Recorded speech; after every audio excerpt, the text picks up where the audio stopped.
$300 billion. $300 billion is the price tag of stress in the United States. I want to tell you a little story. In March of 2020, stress had me paralyzed as I sat on the couch breastfeeding my newborn son in the presence of my new husband, an elderly mother, watching the number of COVID-19 deaths on the TV screen increase. I sat there in fear, in uncertainty, trying to make a decision. Do I stay home and play it safe, or do I return to the front line to work as a nurse and serve oncology patients? I was able to honor myself as a leader and honor my commitment to serve cancer patients, and I returned to the front line. See, stress has a tendency to suppress our ability to effectively lead. And that's a problem because people look to us to lead, especially during crisis. But when we are stressed, it's hard to do that effectively. Now, as a leader, that's a title. To be a leader is a title, but to lead is an action word and has to be done with intention. A leader who leads is powerful. Very, very powerful. But in order to do that effectively, stress management is essential. To lead, we usually look at the mission and the vision.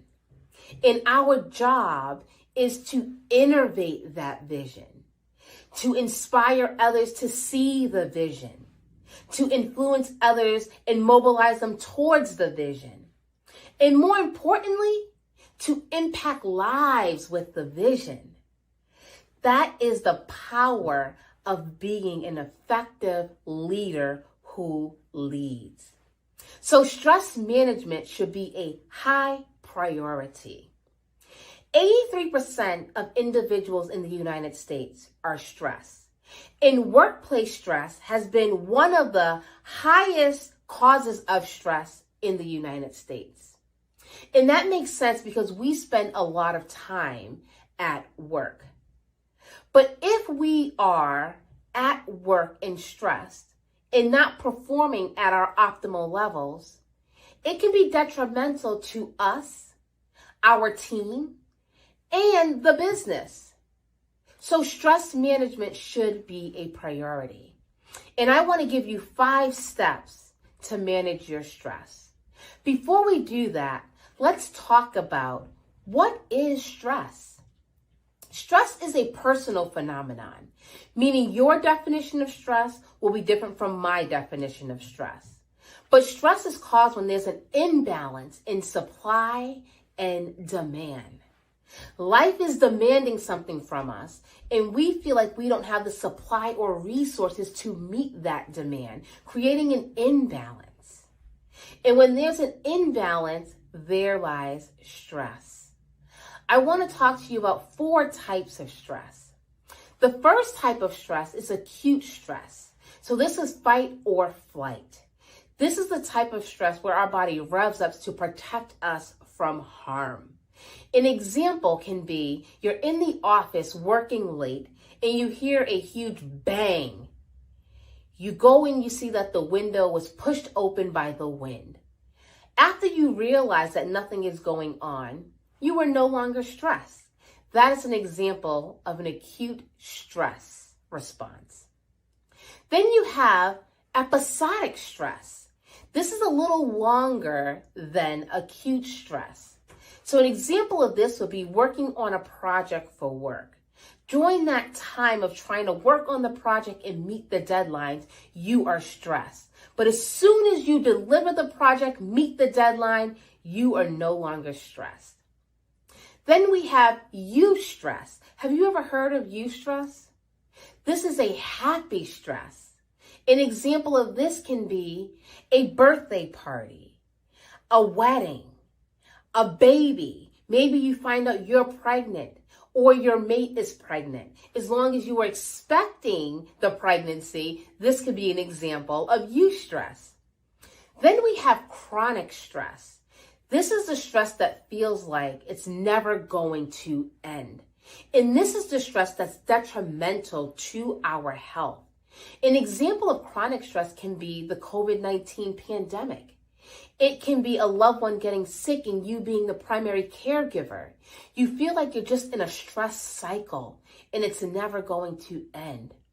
And chronic stress is associated with mental and physical illness. It's associated with anxiety, depression, substance abuse, high blood pressure, acid reflux, diabetes, impotence in men, infertility in women. It can be detrimental to our overall health, but it also prevents us from performing at our optimal levels as leaders. That is the reason stress management is so important. And stress can be caused by two types of stressors. The first one is external. External stressors are things that are happening externally. So it can be people, it can be life events, it can be things going on at work. We don't have control over external stressors, but we do, however, have control over how we respond to them. The next one is internal stressors. These are things that are happening internally. So our thoughts, our self-talk, our limiting beliefs. These are stressors that we have more control over because they are happening internally. In internal stressors, it's important to examine them because they develop over our lifetime. Maybe something from childhood or an experience from adulthood impacts the way we process stress or events that makes us more stressed. So it's important to examine what are your internal stressors. I want to give you 5 steps to help you manage your stress. Step number 1. What is the story around your stressor? What's the who, what, and why around your stressor? Is your stressor internal or external? Is it something you have control over or something you do not have control over? The second step is, what is your vision for your life? This can be a personal vision or a professional vision. What is your vision for your life? And how is this stressor impacting your vision? How is it preventing you from executing your vision, maximizing your vision, living out your vision? How is the stressor doing that? The third step is, I want you to assess, what do you need to help alleviate or eliminate this stressor? Do you need to talk to someone? Do you need time off? Do you need time alone? What do you need to help you mitigate this stressor? The fourth step is plan. What is your SMART plan? This is a plan you're going to put into place to help you operationalize what you need. But the plan has to be specific, measurable, attainable, realistic, and timed. What is your plan? And step number 5 is execution. When are you going to execute your plan? And there's no time like the present. Today. Execute your plan today. Take one step today towards executing your plan.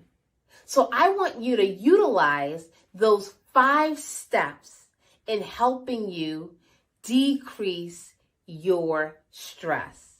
And I want to thank you for spending your time and space with me. And I want you to utilize the 5 steps to manage your stress so you can go out in the world and be your best, do your best, and give your best. And we can reduce the cost that we are spending on stress. Thank you so much.